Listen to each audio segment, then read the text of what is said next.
In the first 7 months of being a real estate agent, I've generated all my business from Instagram.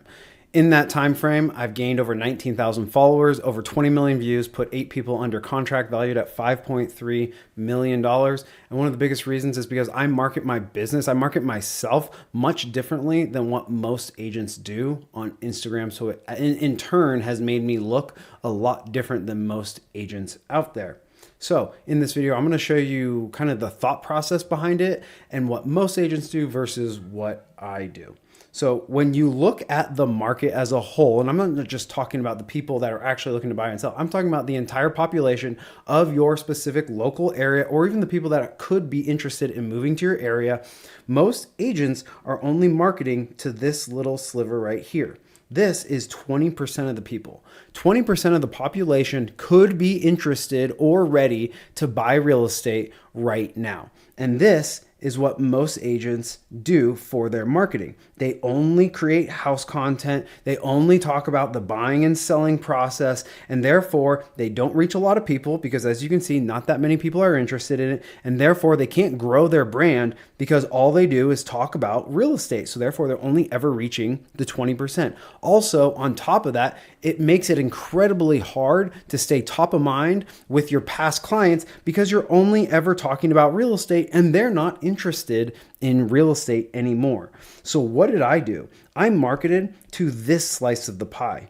This slice of the pie is the other side of the population that is, number one, not interested in buying real estate right now, or two, could be interested, but just don't realize that maybe they are capable, or maybe they have a big enough pain point to actually move to your area.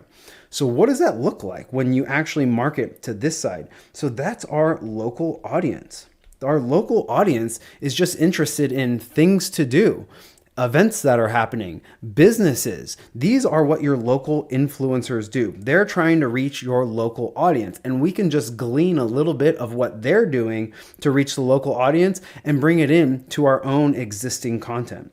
The other type of content that I post to reach this audience is going to be connection type content. Now, what is connection type content? Now, I want to say it's text on the screen, but it's really much more than that. It's really based on the fact that your ideal client, which you should have, and if you don't know your ideal client, then you really need to narrow in on who this person is, what are their pain points, what are their dream outcomes. I want you to put a name to them, put a picture to them. Why are they even in this position in the first place? So connection type content helps bring clarity to this entire situation. Someone thinking about moving to your area is one of the biggest decisions that they made. They might be thinking about moving away from family. They're concerned about the schools. They're concerned about a lot of different things that I utilize connection content to create a connection with them.